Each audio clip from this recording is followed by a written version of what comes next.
¿qué tal? Y bienvenidos a Popnografía, el podcast en el que incluso estando encerrados no podemos grabar con consistencia. Les habla Enrique Borbón. ¿Y Ruth Pérez? ¿Y qué tal han estado tus días de cuarentena, mi querida Ruth? Depresión, tristeza y querer ya salir, por favor. Sí, bueno, pero también hemos visto muchas películas. Este es el No es volumen. cierto. Bueno, no tantas como deberíamos. ¿Sabes? Hay algo bien cagado. Tengo como amigos en Twitter. Personas que sí quiero mucho. Saludos a Jerry Nava, Mermaid Dork. eh, Muy buen chico, pero veo que está viendo películas 3 o 4 al día y digo, ¿cómo le hace? Pues supongo que tiene más... no sé, o sea, para mí es muy difícil ver películas porque, o sea, yo cuando veo una película es como ponerle mucha atención y Wow, tomarme somos un mi podcast de tiempo. cine. Ajá, no, o sea, pero me refiero a que me cuesta mucho trabajo como ver todas las películas porque pues requiere demasiado, o sea, no demasiado esfuerzo, me gusta ver películas, pero necesito como un esfuerzo de decir, güey, me voy a sentar, voy a ver una película y voy a tener mi hoja de nota, mi cuaderno de notas al lado mío, ¿no? Entonces siento que tal vez puede ser eso, o sea, para mí, o sea, personalmente yo no digo los demás, yo digo que para mí es difícil poder como centrarme en eso. Entonces siento que por eso tal vez no vea tantas películas como me gustaría verlas. Pues sí, lo mismo. La verdad es que para mí ver películas es como un esfuerzo bien... como que la gente dice, el cine es mi escape. Y la gente ve 20 o 30 películas y se sienten muy tranquilos. Y no, para mí el cine es más estrés. Porque ahora es como una cuestión académica enfrente de mí. Sí, Y me, pueden, me pasó. y pueden Ajá. ser los picapiedras en Viva Rock Vegas y aún así yo estoy así de, güey, no mames, el corte que hizo, puede ser de la categoría intelectual y no tengo chill, no tengo manera de... Y No, por eso fracaso, pero al menos... a mí me da mucha risa porque en una ocasión, traumas, me dijo mi terapeuta así como de, ay, no te puedes sentar a ver una película y relajarte y así de, no puedo. Y le dije, no puedo porque se convierte en trabajo, ¿no? Pero sí, yo también, o sea, yo sé que veo muchas cosas muy tontas.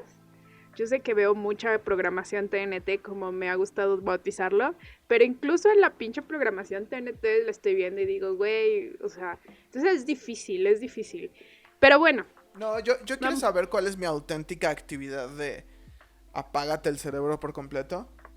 Uh-huh. Son videojuegos, definitivamente. Y sobre todo juegos así como muy...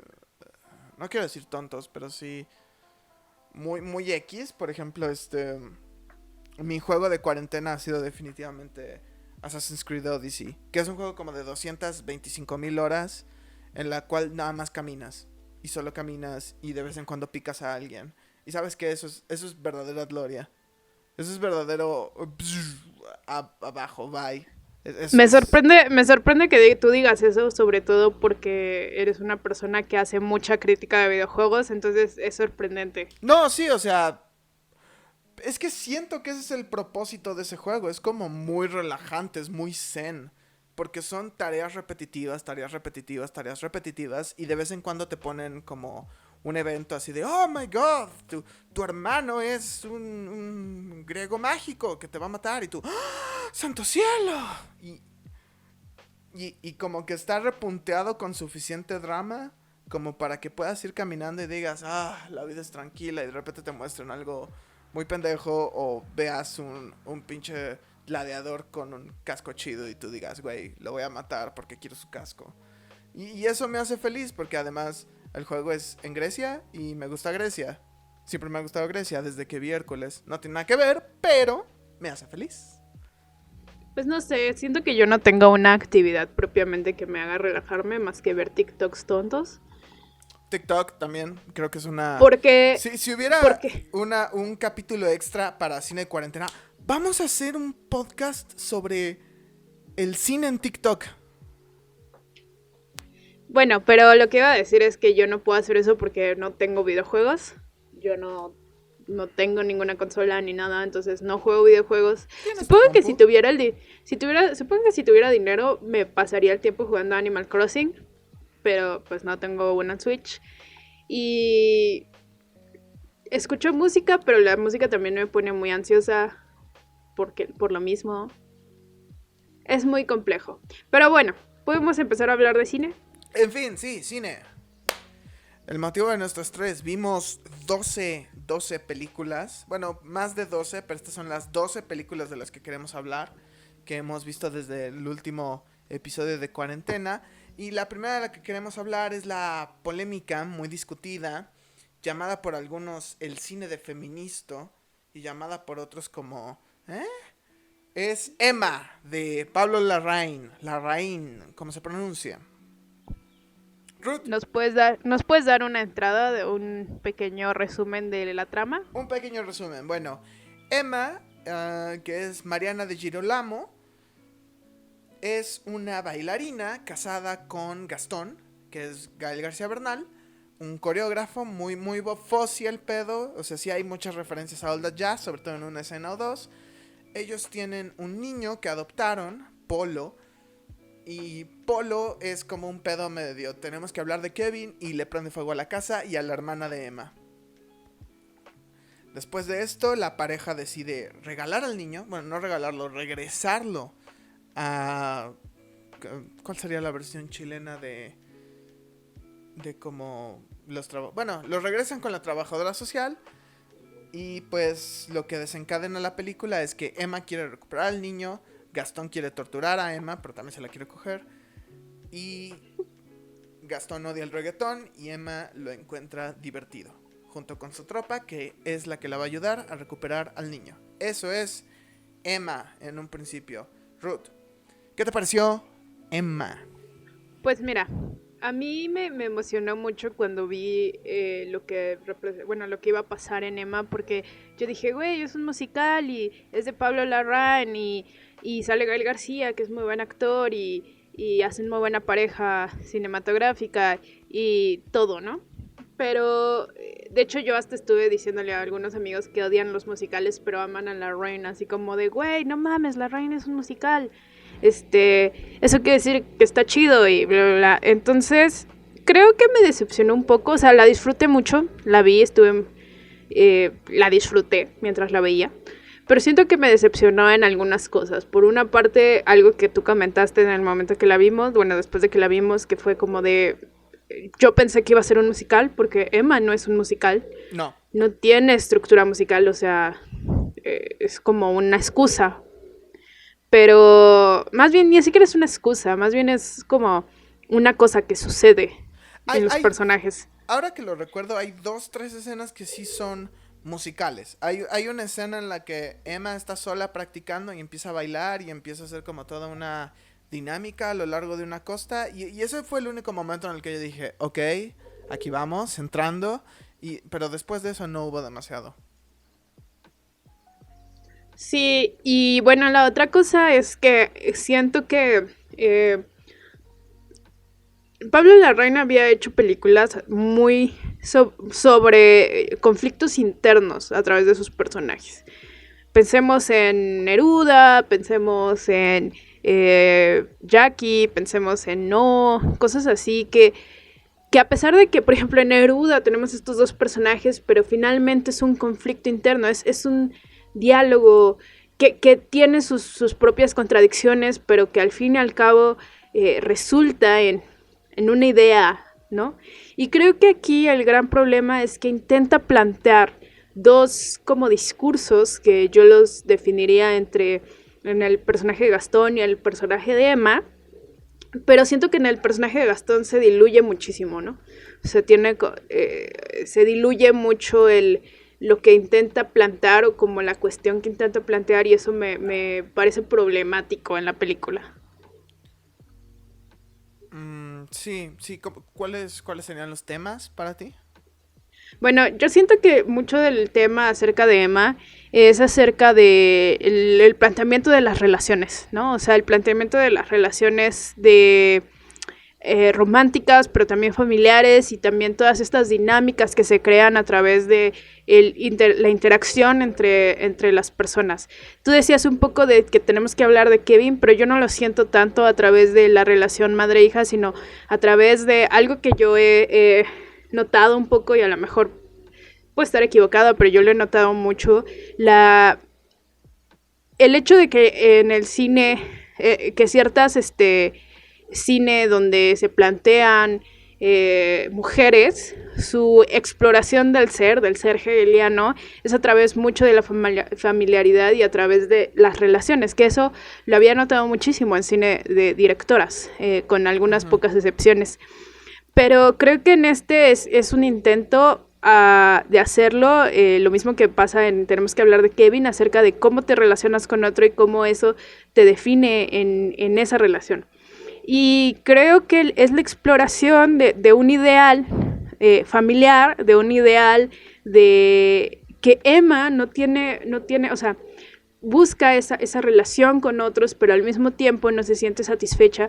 Y bueno, obviamente esto se traduce en como toda esta situación que al final descubrimos que Emma es la que ha hecho todas las... que creo que queda claro desde a mitad de la película, ¿no? Que Emma es la que ha creado todos estos incendios y la que creó este accidente. Entonces es eso, ¿no? O sea, todas las relaciones que ella tiene las va dañando poco a poco a través de su interacción, pero siguen siendo sus ideales, que al final termina siendo una gran familia, poli, digámoslo así, una comunidad familiar, donde ella ya ha logrado obtener cuál era su objetivo, que era tener a sus 2 hijos, que era tener a Polo y tener a su hijo que tuvo con el papá de Polo, y se crea esta comunidad, pero de todas maneras al final ella no está pues satisfecha, ¿no? Y creo que esa es la exploración que se hace en Emma, pero lamentablemente siento que no está llevada completamente. O sea, entiendo a dónde va, creo que se entiende a dónde va, se entiende cómo se plantean, pero siento que al plantear esta idea de las relaciones sin tener una voz que se suponía que, creo yo, que era Gael García, en contrapunto, se pierde muchísimo porque pensando en películas de relaciones, pensando en películas de parejas o de más de una pareja, creo que el punto es como llevarse, ¿no? Esta conversación que se crea a través de los personajes que se ven. Y creo que personalmente eso es lo que bueno, más allá de lo de las escenas del ser, de la construcción musical, como musical, creo que eso es lo que a mí más se me cayó un poco, ¿no? El hecho de que no hubiera una discusión a través, sino que fuera todo a partir de una sola persona. Creo que es eso. Y bueno, lo que ya habíamos comentado de que tuvo que crear como este discurso literario, casi, de explicar de qué iba su película cuando pudo haberlo hecho a través de la película, lo cual es muy pobre. Y pues no sé, yo esperaba un poquito más de la Larraín. O sea, me gustó, la disfruté, pero no es mi favorito de la Larraín, claro que no. Sí, tocas esto del discurso casi literario y yo creo que hay que como hacer mucho énfasis en esa escena porque me parece tal vez la peor escena en la historia de la carrera de Pablo Larraín porque es realmente una pésima escena. Sale de la nada y es Gael García copiando un comentario de Facebook de rockerillas y de me caga el reggaetón y es puro coger y es puro sometimiento sexual y es ta. Y luego una de las compañeras de Emma también está ahí, empieza con su comentario de morra de Twitter de es que yo el reggaetón, Bad Bunny, que perrea sola, yo qué sé, ¿no? Mira, no es que tenga yo una posición en contra del reggaetón. X, ya crecí, no me importa. Pero lo que sí es que esto es en ese momento, porque el poder de Emma hasta ese momento había sido de que sus personajes, sus protagonistas, sobre todo Bernal y Girolamo, excelentes actores, actor y actriz. Y representando pues personalidades muy complicadas. El personaje de Gastón es un monstruo realmente. Cada vez que tiene una discusión con Emma le empieza a recordar, sí, tú regresaste a tu hijo y te valió madres, tú no eres madre, eres una desnaturalizada, ta. Y Y Emma, pues, obviamente a lo largo en el transcurso de la película vamos a ver que pues, es manipuladora, que es que ya le prendió fuego a su hermana, o sea, pequeñas ofensas así. Pero en este momento, los personajes desaparecen y se vuelven nada más como ¿cómo decirlo? Títeres en una discusión realmente nula, porque la conclusión tampoco es muy interesante. Para mí el tema de Emma, incluso más que sobre las relaciones, es la insatisfacción. Que lo tocaste, Ruth, pero yo creo que es un tema aún más fuerte que incluso cómo nos enfrentamos como pareja o como cuatreja, que es como termina la película, a cualquier circunstancia, sino, pues dado a que Emma es como nuestra visión al mundo, nos encontramos con que la película es sobre insatisfacción. Ella no se sentía satisfecha con su familia con Gastón, entonces le prendió fuego. Luego quiere recuperarla porque no se siente satisfecha en esta posición en la que Gastón es abusivo y su tropa de baile es su único punto de apoyo, y su tropa de baile realmente no son personajes, por así decirlo, nada más son como bailarinas, literalmente, bailarinas en el background. Y entonces toda la película es como ella usa el poder de las relaciones, que en ese sentido sí tienes razón, tanto con el padre y la madre de Polo, pero bisexual. Emma Bisexual Icon, no. Y cómo ella usa el poder de las relaciones, sobre todo el poder del sexo, para manipular y para regresar a la familia de regreso, viendo si así tal vez podría obtener algo de satisfacción. Y la conclusión de la película, la última toma, es Emma llenando un tanque de gasolina, lo cual nos indica que, pues no, vale madres.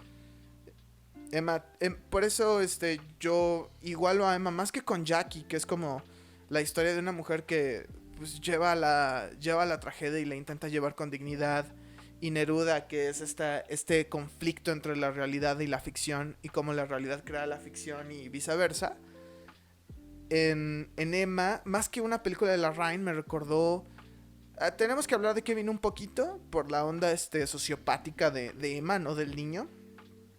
Y la película de Fincher, Gone Girl, que también es sobre una mujer insatisfecha con el tratamiento de su marido, que es un pendejo, y entonces formula un plan de manipulación que, bueno, Fincher inserta la perspectiva mediática, que le da un giro completamente diferente a la trama, pero esencialmente ambas son sobre mujeres insatisfechas que intentan como darle la vuelta a todo esto del machismo, pero a través de una posición sociopática. Alonso Díaz de la Vega llamó esta película una película de feminista. No estoy de acuerdo, pero sí es una película de un discurso bastante peleado consigo mismo. Porque si se dan cuenta, en todo este desmadre temático, no sé en qué cabe el baile o el reggaetón. Supongo que es como... Sí, estoy de acuerdo. Que la Ryan propone que el reggaetón implica la satisfacción del cuerpo como sin ataduras, como una onda de liberación femenina, mientras que los bailes de Gastón son el uso del cuerpo como parte de la visión de un hombre. O sea, puedo entender la temática, pero en la película no está unido. O sea, ese soy yo haciendo conjeturas.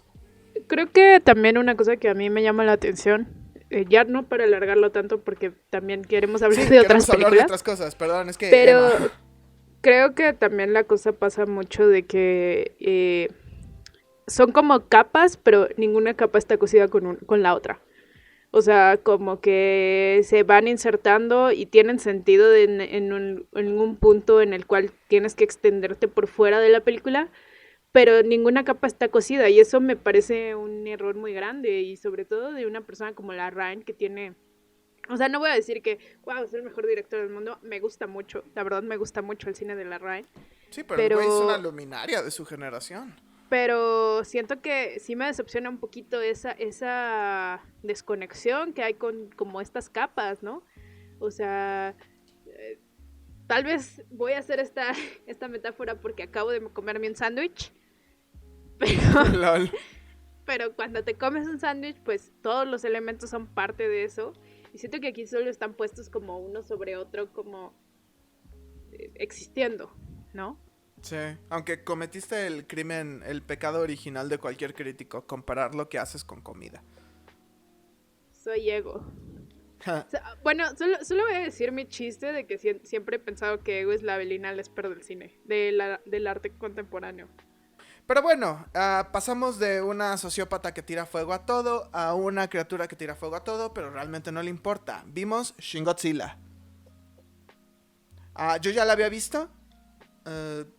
Incluso... Sí, ya la había visto un par de veces. Es una... Si vieron nuestro top 100 de la década, que véanlo, por favor. Me costó mucho trabajo hacer esa cosa. Pero si lo vieron, Shin Godzilla es la número 20 por determinación absolutamente propia. Porque pues era una de mis películas favoritas de la década. Y ahora Ruth lo vio. Ruth, ¿por qué no nos cuentas de tu experiencia con Shin Godzilla? Bueno, Shin Godzilla voy a hacer un pequeño introducción. Todos conocemos a Godzilla, pero en este caso, pues se trata de Godzilla en nuestra época actual, donde no existe Godzilla hasta ahora, y empieza a destruir la ciudad, bueno, se empieza a acercar a la ciudad de Tokio y a destruir como toda esta situación. El gran punto es que no está enfocado, lo cual me sorprendió porque yo no sabía, o sea, yo nunca había, no, hasta el día de hoy, y yo sé que es un gran pecado, pero hasta el día de hoy no había visto una sola película de Godzilla. Entonces fue muy interesante entrar en esta porque realmente este es un drama diplomático, burocrático, ¿no? De cómo el hecho de que la burocracia y la política y las, ¿cómo se llaman? Como los partidismos y todas estas situaciones se convierten en un problema mayor a Godzilla, que realmente ese es el gran problema. Obviamente estamos hablando de pues toda la cultura japonesa, que Enrique podrá explicarnos y podremos explayarnos ahorita y más adelante acerca Uy, sí, de... porque soy bien japonés yo. No, o sea, me refiero en el sentido de que tú ya has visto más de Godzilla y como que has hecho este análisis, pero pues a mí me acaba de explotar la tacha de darme cuenta de eso, de que Godzilla es lo que queda después de la bomba atómica, o bueno, es uno de los simbolismos de toda la destrucción a la que fue llevada Japón, ¿no? En las guerras. Pero en este caso el gran problema no es de la explosión, en este gran problema no es el desastre que está creando, o sea, bueno, sí es un problema Godzilla, pero realmente el gran problema es los políticos. ¿Enrique? Sí, mira, Shin Godzilla también se presenta como una especie de remake suavecito del Godzilla original. En el sentido en que, como tú lo dices, esta es una sociedad en el canon de Godzilla que nunca había encontrado a ningún kaiju ni monstruo. También Godzilla usualmente tiene como una personalidad, incluso en sus primeras películas. En la primera no, en la primera solo es como un animal muy culero. Y en esta ni siquiera podríamos llamarlo un animal, es como esta especie de masa cancerígena de que por casualidad toma la forma de un dinosaurio. Y pues así como Godzilla, la del 1954, si mal no recuerdo, era una reflexión sobre las armas nucleares y cómo podemos vivir en una sociedad en la que ya existe el poder nuclear. Shin Godzilla habla de pues un accidente donde ya existía el poder nuclear, pero simplemente por razones políticas no sabemos lidiar con ello. Que pues dibuja paralelos con el accidente de Fukushima. Lo que me parece interesante de ambas películas, ambas son una especie de drama o una película de horror político en la cual todos intentan llegar a la conclusión de, oh Dios mío, ¿qué vamos a hacer con la lagartija gigante que escupe fuego? Pero en el caso de la original, las soluciones están como ya preestablecidas o prehechas, propuestas. Desde el principio sabemos que hay un científico que tiene un arma que puede destruir a Godzilla, pero el drama de la película es, ¿la vamos a usar o no la vamos a usar? Spoilers de Godzilla, perdón. Y pues el gran drama es que el científico va y se suicida con el arma para matar a Godzilla, pero para que nunca nadie la pueda hacer. O sea, la película está dando como una respuesta a Albert Einstein, que fue quien creó la bomba atómica. Y en el caso de Shin Godzilla, todo el transcurso de la película es que es que ni siquiera se puede llegar al intento de una solución, sino que primero el primer ministro tiene que preguntar por un especialista que pueda darse cuenta que si es una lagartija o si es un anfibio, y al determinar eso podemos pensar, lo vamos a matar o lo vamos a guardar, o O sea, una gallinota. o una gallinota. Y entonces todo el drama de Shin es que el problema está ahí, y incluso como que dejan medio implícito que pudo haber sido solucionado muy sencillamente desde la primera aparición de Godzilla, pero no lo hacen porque hay tantas barreras burocráticas que lo impiden, y ya cuando el accidente se volvió demasiado grande, ya cuando es el Godzilla completamente formado, escupiendo láser, lo que quieras, ya no hay manera de pararlo. Entonces todo recae en... y aquí es donde Hideaki Anno pone como su manita política, que todo recae en un grupo liderado por el personaje de Yaguchi, que es el actor Hiroki Hasegawa. Lo acabo de leer de IMDb, no sé japonés, perdón. Y él es como una especie de... o sea, se dedica a la política, pero él odia la política. Y odia la burocracia y todo eso. Y entonces su misión es como crear una especie de fuerza especial que se dedique a explorar y a ver qué pedo con Godzilla y cómo matarlo. Y toda su organización es como anarquista, así horizontal, unilateral, bien chingones, todos viendo qué pedo. Entonces Hideaki Anno propone una solución política medio anarquistoide para lidiar con cualquier desastre natural.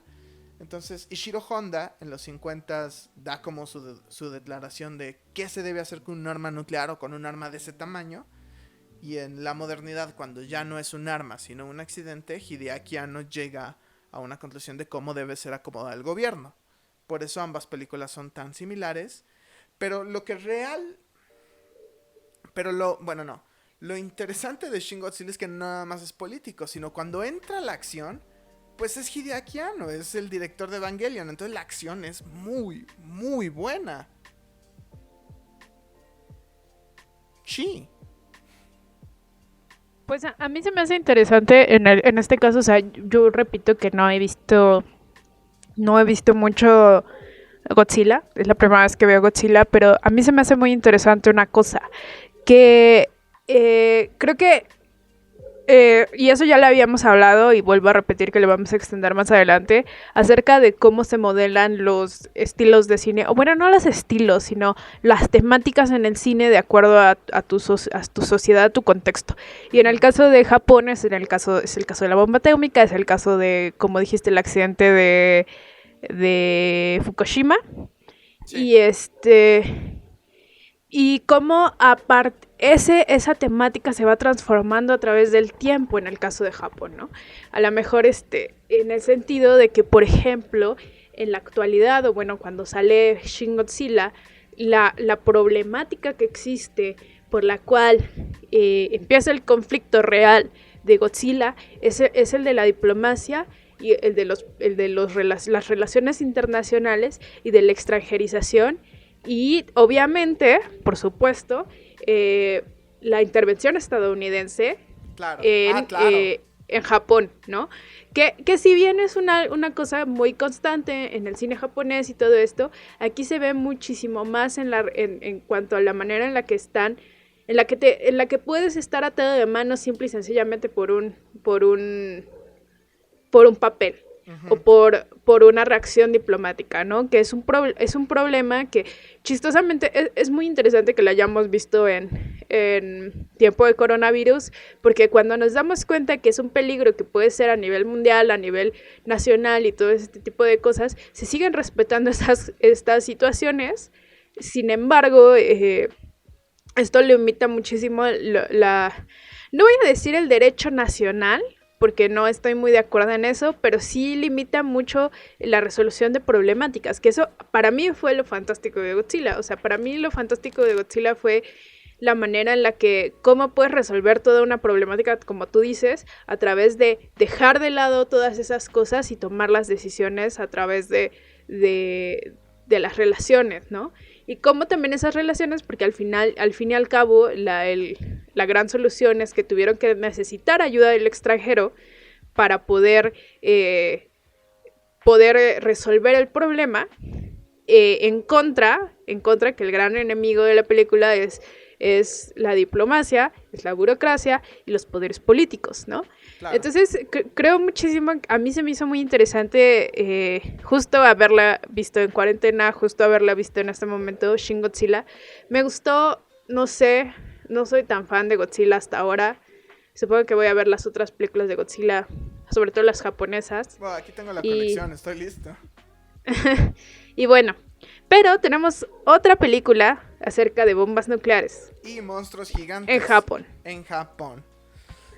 Que pues creo que casi todas las películas de ciencia ficción japonesas involucran una destrucción masiva de Tokio, porque pues, obviamente. Sí, referencias. Akira. ¿Akira o Akira? Siento que, o sea, he escuchado ambas. Akira es como lo que tiene sentido para mí como hispanohablante, pero siempre que escucho en japonés dicen Akira. Entonces, Akira. No sé, es que también el cambio de idioma también cambia. La moto roja, vamos. Ok. Cuéntanos de Akira. Supongo que todo el mundo la ha visto, pero pues ya lo volveremos a una forma. Sí, Akira es esta película, es dirigida por Katsuhiro Otomo, que también fue quien escribió y dibujó el manga del mismo nombre. Y Akira se trata de un grupo de niños muy los olvidados, vamos, que es uno de ellos, Tetsuo, se encuentra con un niño especial en la calle que tiene como carita de viejito y es azul. Y cuando entra en contacto con él empieza a tener todo un tipo de desarrollo extraño de habilidades, lo cual pronto descubren es que han desbloqueado en él como habilidades psicoquinéticas. Entonces Tetsuo empieza a abusar de ellas, empieza a abusar de estas habilidades, y su mejor amigo, que es Kaneda, tiene que ir a detenerlo. Esa es como la trama súper básica, pero pues hay conspiraciones, hay grupos terroristas, es todo en esta ciudad que es un Tokio, que es la segunda vez que hacen Tokio en el universo de Akira, porque explotó en los 80s, si mal no recuerdo. Y estamos en el año 2019-2020, lo cual, jaja. Y pues, sí. Según yo es 2019. Sí es 2019, pero están armando el Estadio Olímpico para Tokio 2020. Entonces ni en Akira ni aquí en la vida real va a haber Olimpiadas en Tokio en 2020. Chale. En fin, Ruth, yo ya había visto a Akira, pero la vi de muy chavito, entonces ni siquiera como que topaba bien qué pedo. Pero Ruth, ¿cuáles fueron tus primeras impresiones de Akira o Kira? Bueno, otra película. Creo que últimamente, y esto es muy chistoso porque pues todavía también este fin de semana me puse a ver lo que seguía de Evangelion.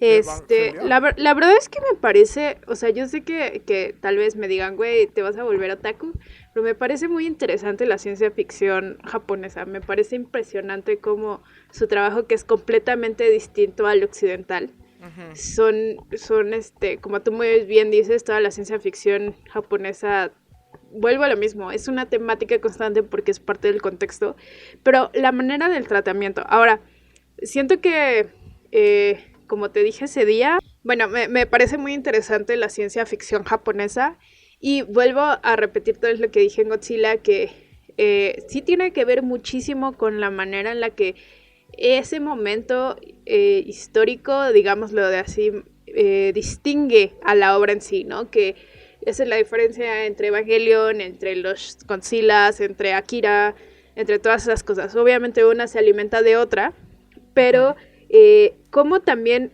justo cambia el contexto a partir de cómo está transformándose Japón en los 80s, ¿no? Sí. Cómo es que termina y cómo ven el futuro de Japón después de esa transformación, que no sé, no conozco toda la cultura japonesa, pero no se acerca, pero sin embargo sí se presentía un miedo a esta transformación como industrial, pero también como muy moderna, con los derechos de los grupos, con las rebeliones juveniles que ahorita están tomando otras formas en Japón, ¿no? Y siento que ese era era una cuestión, una preocupación constante que termina siendo eso, ¿no? O sea, de qué iba a pasar con las juventudes japonesas, a dónde iban a llegar y qué iba a terminar pasando con esta situación. Ahora, tiene una onda muy parecida y siento que en ese sentido es un poquito retomar una onda occidental estilo Naranja Mecánica, de retomar como estas problemáticas, estas películas, estas narrativas sobre juventudes perdidas occidentales, estilo Naranja Mecánica, bueno, Trainspotting, que luego fue más adelante, pero que eran muy, muy inglesas, ¿no? Ajá. Entonces, siento que es una combinación de eso, ¿no? O sea, ¿qué pasa cuando una juventud no tiene futuro, pero aparte tenemos todas estas consecuencias, tanto de los cambios políticos y económicos, de la postindustrialización, de la modernización, del liberalismo, en conjunto a el mantener esta idea de seguir construyendo un Japón después del desastre?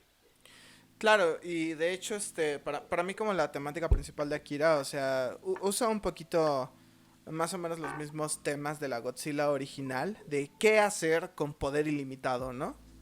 ¿Qué hacer con un arma que puede destruir el mundo entero? Y pues, en el incidente original, Akira pues explota porque pues es como abusado por científicos y lo que sea. Akira es el nombre del niño que explota antes de Tetsuo. Y pues la pregunta de qué hacer con el poder ilimitado también se junta un poco con el famoso dicho de ay, los niños son el futuro. Pero pues toman como al niño del futuro a alguien que es como una completa víctima del sistema. O sea, en el mundo de Akira, que se dibuja muy postapocalíptico, y la verdad lo estaba viendo, y por ejemplo cuando empiezan a perseguir a manifestantes, dije, mira, no están usando balas de goma, qué padre. Se vieron bien los polis. Y entonces se preguntan, bueno, o sea, si le diéramos ese poder ilimitado, si le diéramos la bomba atómica a un niño de la calle, no va a ser el bien, o sea, Tetsuo realmente, o sea, sí tiene como las propiedades de un villano, pero él me recuerda muchísimo más a, no sé, al Haibo de Los Olvidados. De hecho, siento que tiene mucha influencia de él, y también al mismo tiempo ese personaje influenció mucho a Chronicle, ¿no? El personaje de Chronicle. Ah, sí, en Chronicle, que pues es un remake americano de Akira. O sea, es nada más el reflejo de qué pasaría si le das poder ilimitado a un niño buleado y traumado. Pues se basa en un supervillano. Y en Akira lo que pasa es qué pasa si le das poder ilimitado a un adolescente en problemas, a un niño banda, pues va a provocar el siguiente gran desastre natural. Claro, ¿no? Y además es como toda una situación, obviamente, de analizar las desigualdades, ¿no? Que es que, repito, o sea, el gran problema era la preocupación en los 80s de las transformaciones políticas y sociales que se estaban dando en Japón, porque una clase de historia, no puedo decir exactamente que esto es real porque lo conozco por encima, pero Japón, después de todos estos procesos, fue vamos a ponerlo así, como un país que se modernizó, entre muy grandes comillas, de una manera muy, muy nueva, ¿no? O sea, los procesos por los cuales Japón pasa, o sea, todavía a mitad del siglo XX había esta guerra entre buscar gobiernos imperialistas y gobiernos democráticos modernos, más toda esta situación de la bomba atómica, más una cosa que a mí me parece fantástica y muy interesante de analizar, que es la ruralidad contra la ciudad en Japón.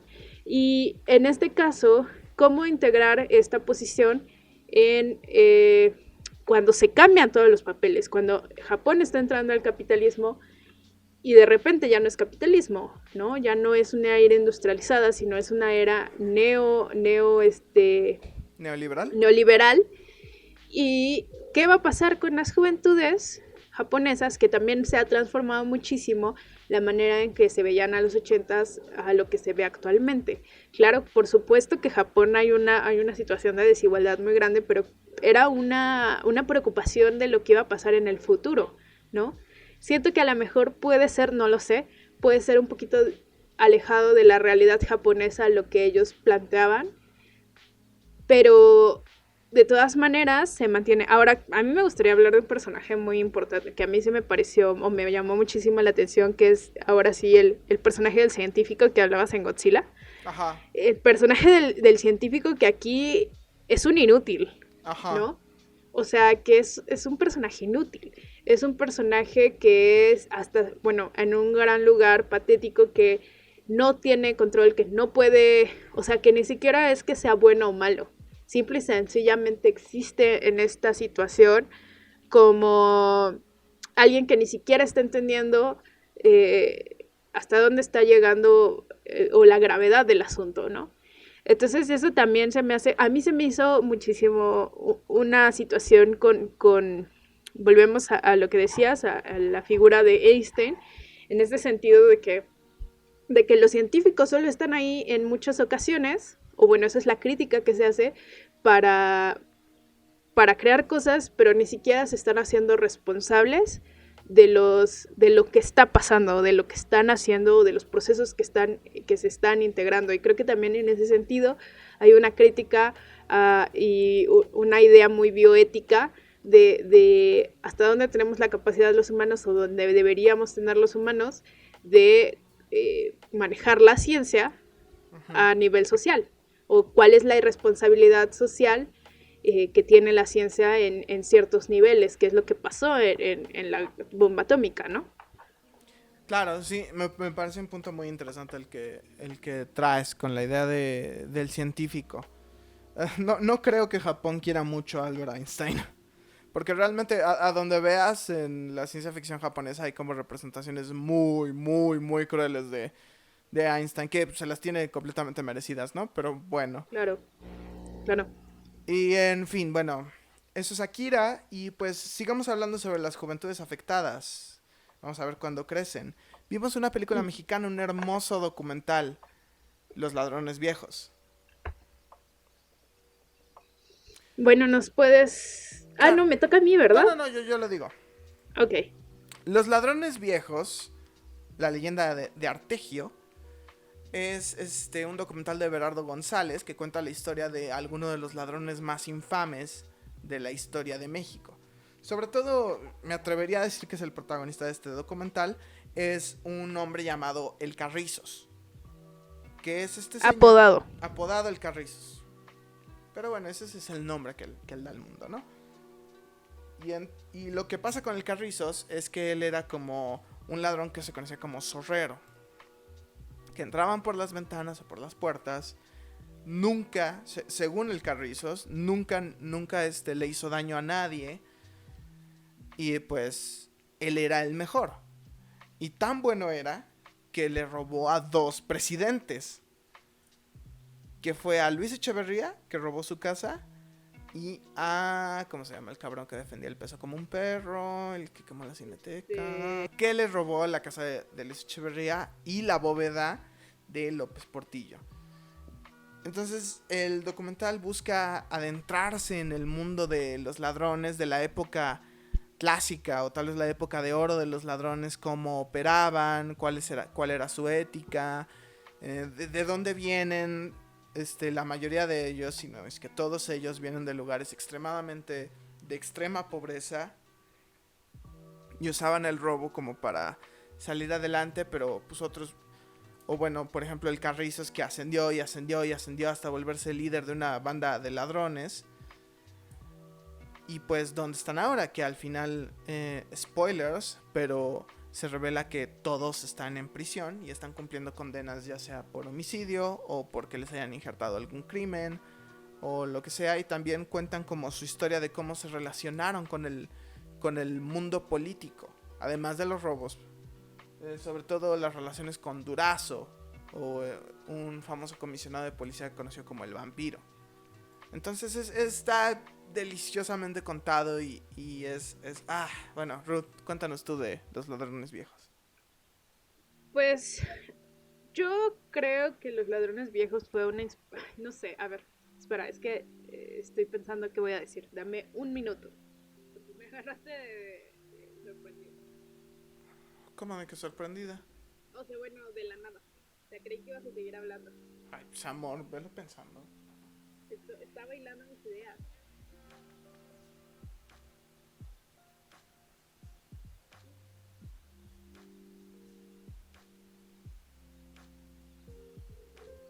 Ok, Ujú. pues miren, yo sé que voy a repetir lo que siempre digo, pero creo que Los Ladrones Viejos es otra película, es muy chistoso que la hayamos escogido después de Akira, porque es otra película que demuestra como las transformaciones que hubo en una sociedad después de los 80s. O sea, para mí los 80s, y eso supongo que ya lo se ha notado, para mí los 80s son un quiebre social y por lo tanto se vuelve un quiebre a nivel narrativo. En las narrativas es muy diferente lo que se hace después y antes de los 80s. Y Ajá. creo que lo que pasa en Los Ladrones Viejos es que el director, bueno, además de otras cosas, logra encontrar ese como pequeño lugar a través del cual podemos narrar desde esta perspectiva de después de los 80s lo que Ujú. pasaba antes, ¿no? Porque tenemos a estos personajes que su mayor parte de su trabajo fueron los años 70 y no solamente nos estamos hablando de cómo era el crimen en los 70, sino estábamos hablando de cómo era toda una transformación de vida en los 70 de México. Y creo que esa es la importancia de esa película. O Ajá. sea, que nos enseña muy bien, o sea, estamos... nos comenta, ¿no? O sea, recuerdo la escena cuando habla el Carrizos acerca de cómo le robó a Echeverría y él no se dio cuenta de que le estaba robando a Echeverría, de que planteamos esta idea de que pudo entrar de una manera muy sencilla, de que pudo entrar y robarse estas cosas, y que era totalmente una manera incluso en la que, por ejemplo, el presidente vivía de una manera totalmente distinta, ¿no? Ajá. Donde las relaciones que se hacían con las personas eran totalmente distintas, que era un lugar donde, no estoy diciendo que no hubiera desigualdad, pero sí que había una especie de difuminación de la desigualdad, o sea, era menos fuerte las líneas de separación y que también al mismo tiempo nos enseña cómo el crimen organizado era distinto al el que conocemos. O sea, nosotros como millennials nacimos ya, o sí, venimos de una época donde entendemos al crimen organizado como el narco, como una transformación. Y creo que ese es una de los, digamos, encantos de Los Ladrones Viejos, porque estamos hablando con personas que nos merecen incluso un cierto respeto, bueno, para mí un respeto muy grande, Sí. porque estamos hablando de otro tipo de cosas, pero no estamos solamente hablando del trabajo como, vuelvo a repetir, no estamos hablando solamente el cambio del crimen, sino del cambio totalmente de la sociedad. Yo lo pegué muchísimo a otras películas que he visto últimamente de los 70s, de los 80s, sobre juventudes criminales y todo ese tipo de cosas, y me parece muy importante. Oh, no, quita eso, ya, se me fue la idea. Bueno, ahí me quedó. Enrique. No, pues no mames, Yo la verdad más que respeto al Carrizos, yo creo que así cuando se muera deberían poner sus restos debajo del ángel. ¿Cómo se Sí, en el llama? En mausoleo de el de los los héroes. hombres Sí, de los ilustres. hombres ilustres, De los, mausoleo de los héroes, como lo quieran llamar. No sé, o sea, para mí se me hizo una... Realmente los ladrones viejos intenta ilustrar a estos hombres, sobre todo el Carrizos. Que realmente, o sea, los Ujú. demás son como notas de color y el Carrizos es como la gran historia del documental. Como pintar esta idea Robin Hoodiana. Ujú. Como de relación, de interacción. Entonces el Carrizos lo dice al final de la película, de yo no le quito el pan de la boca a alguien que no tenga. Es muy Ujú. romántico, o sea, la película intenta romantizar este en gran manera a cómo se hacía el crimen organizado en los viejos tiempos, en los setentas. Claro. Lo cual me parece muy interesante. Luego también creo que un poco del truco de Berardo González es como romperte uno a uno a cada uno de los ladrones. Porque pues cuando explican por qué están en prisión es como de, no, pues le puse piqué 36 veces a un cabrón y el otro, no, pues maté a este. Y te los van tronando uno a uno, excepto al Carrizos. Y entonces el Carrizo se vuelve esta figura, no mesiánica, pero sí esta figura heroica. Y lo transforma en un ícono cinematográfico del documental mexicano, lo cual se me hizo muy rico conocer esa historia. La neta disfruté mucho cuando el Carrizo se empieza a contar de que se metió a la casa de Echeverría. Y al final cuando admite ya valiéndole madre. Sí, le robé a López Portillo porque chingue a su madre ese güey. Y verdaderamente chingue a su madre ese güey. No creo que sea una opinión controversial decir que chinga a su madre López Portillo. No. Pero sí, finalmente creo que es una película muy romántica, muy dulce. Y en ese sentido, y continuando la idea de viejitos en documentales, luchando por un sueño, vimos otro documental, esta vez gracias a Ambulante, que se encuentra ahorita en su edición en línea. Les recomendamos mucho, estén al pendiente de todo lo que ponga Ambulante. Este es el comercial de hoy. Pues ya le queda esta semana, ¿eh? O sea, espero que vean algunas. O sea, por ejemplo, la de Forzama, que quiero verla, ya está en Netflix, pero estaría padre que si sale antes de eso, pues estén al pendiente de las actividades de Ambulante. También pero bueno. Sí, esténse al pendiente de las actividades de Ambulante porque, pues, no sé, ojalá cuando se acabe esto se pueda hacer la edición presencial, porque creo que no he ido a gira más rica que Ambulante. Pero bueno, X. Lo vimos a través de la plataforma en línea de Ambulante y es el documental Hablando sobre árboles.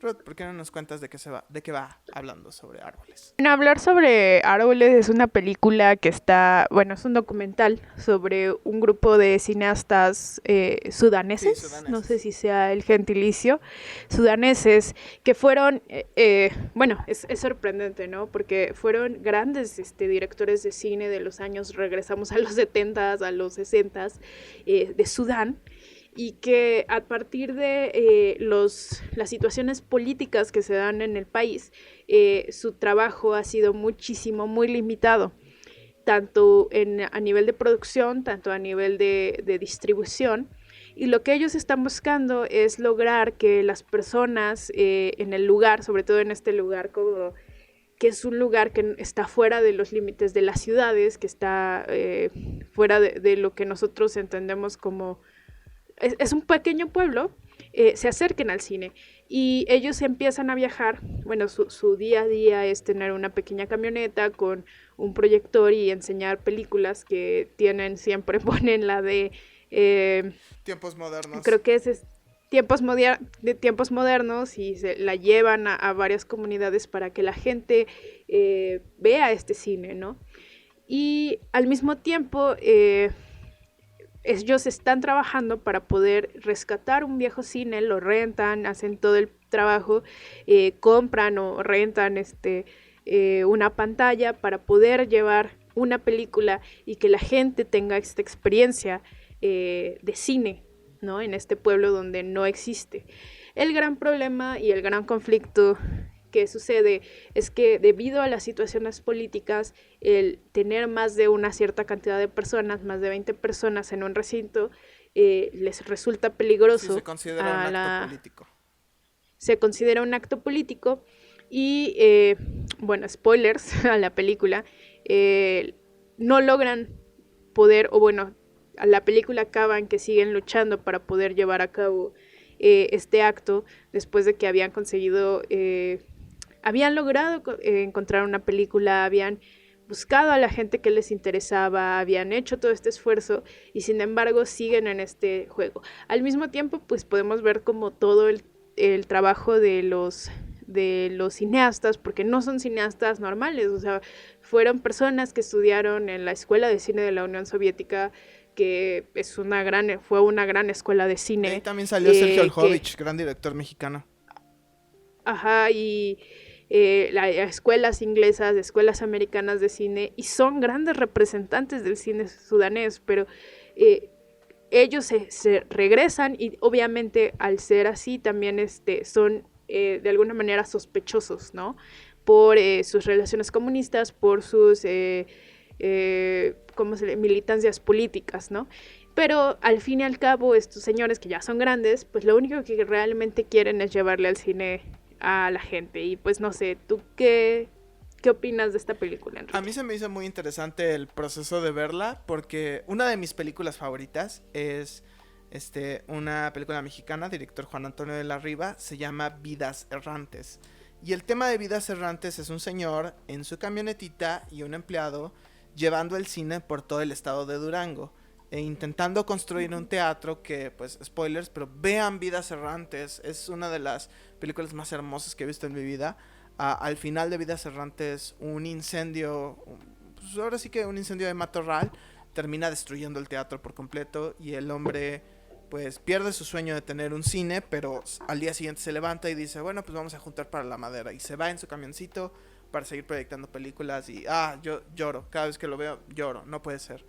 Entonces, ver que hay una versión completa y totalmente real del siglo XXI de las aventuras de este hombre, pero... Bueno, que debo decir que la de Vidas Errantes está basada en una historia real también. Claro, pero pues estamos hablando de que la película se hizo en los 80s, de nuevo, cine de los 80s, y estaba representando un momento en los 60s de la experiencia de Juan Antonio de la Riva. Aquí estamos hablando del siglo XXI, y estamos hablando de pues hombres que vieron ese momento en los 80s, que tuvieron toda esta posibilidad de hacer cine y ahora se encuentran como en esta especie de limbo político.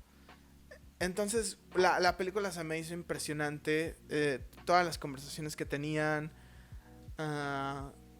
no sé, hubo algo que me emocionó mucho en la película, o sea, no, nada en específico, o sea, todo el acto como de proyectar y de verse, y cada vez que algo le salía mal, pues ya se reían, ¿no? O sea, es como estar infundido en la absoluta tragedia. Ya lo único que les quedaba era reírse. Y no sé, había algo trágico pero hermoso en la relación de estos hombres. Se implica que dos de ellos son pareja, pero obviamente no lo pueden decir porque los van a doble matar. Pero pues sí, es una película sobre tener un cariño tan absoluto al cine y tan absoluto a tu forma de arte que pues das tu vida entera. Y estos hombres, a pesar de que no han podido proyectar pinche Django sin cadenas, doblada al sudanés, que elección muy interesante de película, pero bueno. No, es que a mí me pareció fantástico porque, ¿sabes? O sea, este trabajo, que por cierto les recomiendo muchísimo lo que escribió Julio Durán. Ajá, Julio Durán escribió un excelente texto. Escribió un texto acerca de eso, y a mí lo que me llama la atención es como el trabajo que ellos están buscando. No es como llevar el grande cine, no es como llevar enseñar la pinche película de Truffaut. Sí, Truffaut no van a es poner muy popular, de Godard o algo así, o sea, no van a poner no estamos no están llevando Tarkovsky, ¿no? O sea, sino que lo que están intentando es que exista este espacio, ¿no? Y que también te hace dudar muchísimo de lo que tú tienes, ¿no? O sea, porque tú estás en un lugar donde, bueno, sí, bien o mal, tienes un cine donde puedes ir a ver Django, que es una película que es popular y... Bueno, no ahorita, pero me refiero a que una película de Quentin Tarantino es una película que fácilmente puedes ir y verla y no es tan difícil encontrar, ¿no?